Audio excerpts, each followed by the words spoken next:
Subscribe کیجئے ہمارے channel شاہد رضا اشرفی official کو اور بیل آئیکن کو پریس کیجئے جس سے آپ کو نئے نئے ویڈیو کی نوٹیفیکیشن ملتی رہے۔ تو ناظرین السلام علیکم ورحمۃ اللہ وبرکاتہ۔ آج کا بیان حضرت مفتی سلمان اظہری کا بیان رہے گا کہ اس میں ہم جانیں گے کہ امت کو کس چیز نے تباہ کیا ہے اور اسے کس طریقے سے اسے ہم بچ سکتے ہیں۔ تو پورا بیان ضرور سنیں اور اس پر عمل بھی کریں اور اللہ سے دعا کریں کہ اللہ ہمیں نیک عمل کرنے کی توفیق عطا فرمائے۔ تو چلیے بیان شروع کرتے ہیں۔ بارگاہ رسالت معاب صلی اللہ تعالی علیہ وسلم میں درود پاک کا ہدیہ پیش کریں۔ اللہم صلی علی سیدنا محمد معدن الجود والکرم وآلہ واصحابہ الکرام وابنہ الکریم وبارک وسلم صلاۃ دائمۃ سرمدا ابدا۔ اللہ عز و جل قرآن پاک میں فرماتا ہے، اور وہ جنہوں نے بے حیائی کا کوئی کام کر دیا، برائی کر دی، گناہ کیا یا اپنی جانوں پر ظلم کیا، والذین اذا فعلوا فاحشۃ او ظلموا انفسهم، پھر اس کے بعد اس سے توبہ کرنا چاہا، اس سے باز آنا چاہا، تو اس کی دو چیزیں اللہ تعالیٰ بیان فرماتا ہے۔ پہلی چیز یہ ہے کہ جس چیز کو چھوڑا ہے اس پر دوبارہ نہ جائے۔ دوسری چیز یہ ہے کہ اللہ کا ذکر کر کے اس سے توبہ اور استغفار کی جائے۔ تو اللہ تعالیٰ فرماتا ہے، پھر کون ہے جو بڑے گناہوں کو بخشتا ہے سوائے اللہ کے؟ اللہ معاف کرنے والا ہے، اللہ رحم کرنے والا ہے۔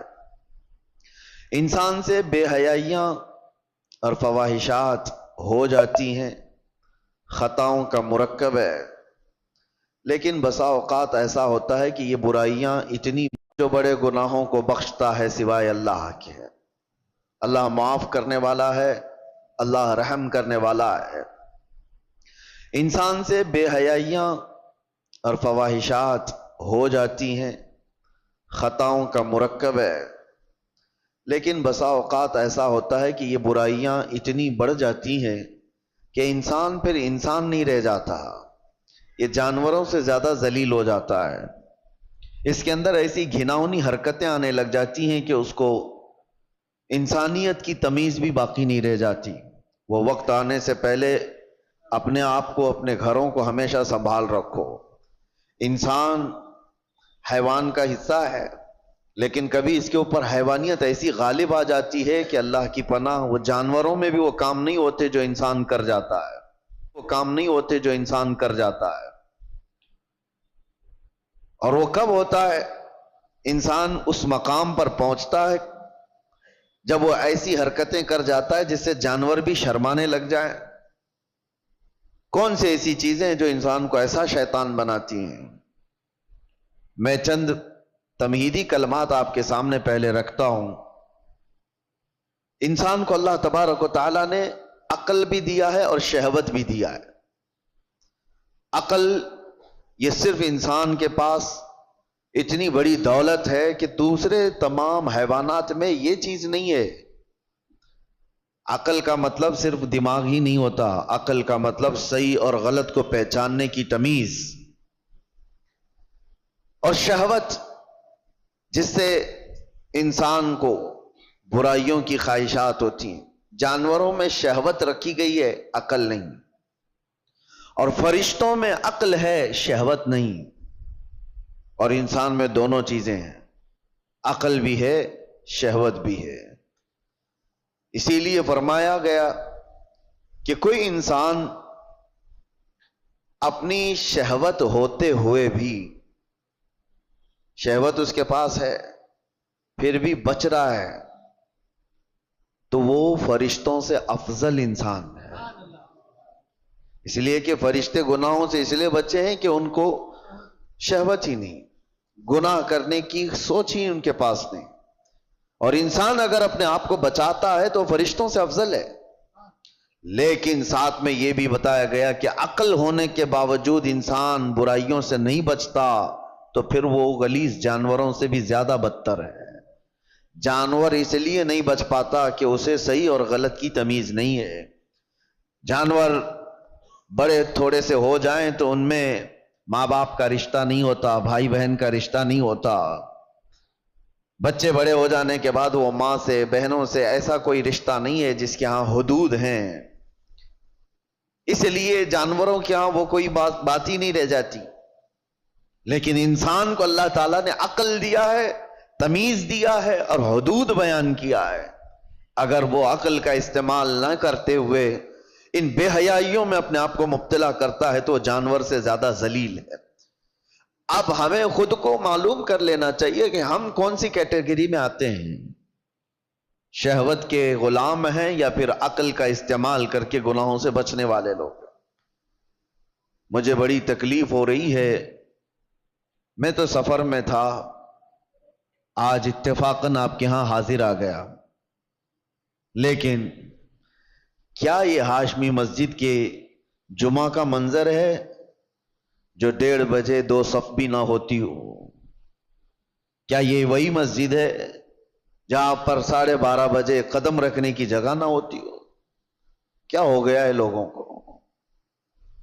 کس وجہ سے مسجدوں سے دوری؟ صرف یہ ایک مسجد میرے سامنے ہے، باقی کے حالات اور بھی گرے ہوئے ہیں۔ خصوصاً ہمارے اس شہر کے متعلق جب میرے پاس باتیں آئیں تو دل دکھتا ہے۔ نوجوانوں کی ایک بہت بڑی جماعت آج ایسی عیاشیوں میں مبتلا ہے، اللہ کی پناہ، اللہ کی پناہ۔ میں نے وہ چیزیں باہر پوش علاقوں میں نہیں سنا تھا جو یہاں سننے کو مل رہی ہیں۔ کیا مسلمانوں میں ایسا کوئی مقدمہ ہو سکتا ہے کہ بھائیوں نے مل کر کے اپنی بہن سے زنا کیا ہو؟ یہ معاملات یہاں پر موجود ہیں، یہ معاملات یہاں پر موجود ہیں، پائے جا رہے ہیں۔ کلیجہ منہ کو آتا ہے بیان کرنے میں، یہ کون سی قوم میں آ گئے؟ کیا یہ رسول اللہ صلی اللہ تعالی علیہ وسلم کی وہ امت ہے جس کو قرآن نے خیر امت کہا تھا؟ کیا وہ نوجوان ہیں؟ ہمارے جو علاقے یہاں پر میجورٹی کے ہیں، پولیس کے ڈپارٹمنٹ کے اور دوسری جگہوں پر وہ مذاق کی جگہ بنے ہوئے ہیں۔ اگر ان علاقوں کا نام لے لو تو لوگ شرماتے ہیں۔ میرے عزیزو، یہ کس کی ذمہ داری تھی ان بے حیائیوں سے روکنے کی، ان فواہشات سے اپنے نوجوانوں کو روکنے کی؟ حیرت ہوتی ہے کہ 2-4 حاجی صاحب ہمارے سامنے بیٹھ کر کے واقعات بیان کر رہے ہیں، اس محلے میں ایسا چل رہا ہے، اس محلے میں ایسا چل رہا ہے۔ دل پر چھریاں چلتی ہیں اور افسوس آپ کے اوپر ہوتا ہے، آپ ان سب کو تماشا سمجھ کر کے بیان کر رہے ہو۔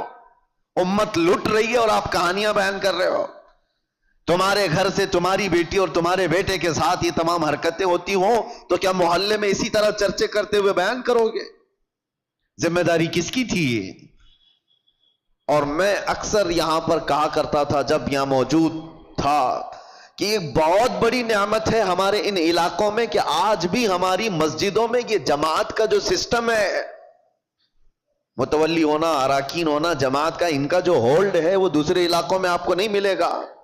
آپ جاؤ شمال ہند میں، دوسرے علاقوں میں، کوئی ایسی مضبوطی نہیں نظر آتی ہے کہ مسجد کی کوئی کمیٹی پورے محلے کو سنبھال سکتی ہو، ان کے مسائل کا حل کرتی ہو۔ یہ سب سسٹم دوسری جگہ نہیں ہے، یہ تمہارے پاس موجود ہے۔ لیکن یہ جماعتوں کے اراکین جو بھی مسجدوں کے بن گئے، انہوں نے اپنی ذمہ داریاں فراموش کر دی۔ اب ان کو لگتا ہے کہ صرف اور صرف کمیٹی بنانا ہے، مسجد دیکھنا ہے، محلے سے ان کی بھی نظریں ختم ہو گئی۔ ہم دیکھ رہے ہیں کئی محلے ایسے ہیں جن میں نوجوان، پہلے کیا کسی کی ہمت ہوتی تھی کہ جماعت والوں کے سامنے کوئی بچے آ کر کے ایسی حرکتیں کریں یا ان کے سامنے بے حیائی کریں؟ ہوتا یہ تھا، ڈر تھا محلے والوں کو کہ ہمارے نکاح منگنی ولیمے بھی ہونے ہیں، کبھی جماعت سے بائیکاٹ نہ ہو جائے۔ ڈر لگتا تھا لوگوں کو محلوں میں کہ کسی کے گھر پر نظر نہ ڈالی جائے ورنہ جماعت میں فیصلہ چلا جائے گا تو بے عزتی ہو جائے گی۔ اور آج یہ پوزیشن آ گئی کہ جماعت کو کوئی گنتا نہیں۔ تم اگر اپنا وقار کھوتے چلے جاؤ گے تو میرے عزیزو آنے والی نسلوں کے لیے بہت بڑا خطرہ ہے، بہت بڑا چیلنج ہے۔ میں دیکھ رہا ہوں ان چھوٹے بچوں کو، اب میں ہر ایک کا نام لے کر کے ذکر کروں تو ظاہر سی بات ہے دنیا بھر میں باتیں وائرل ہوتی ہیں، لیکن سمجھنے والے سمجھ سکتے ہیں۔ اسکول کے 4 چوتھی کلاس کے بچے کو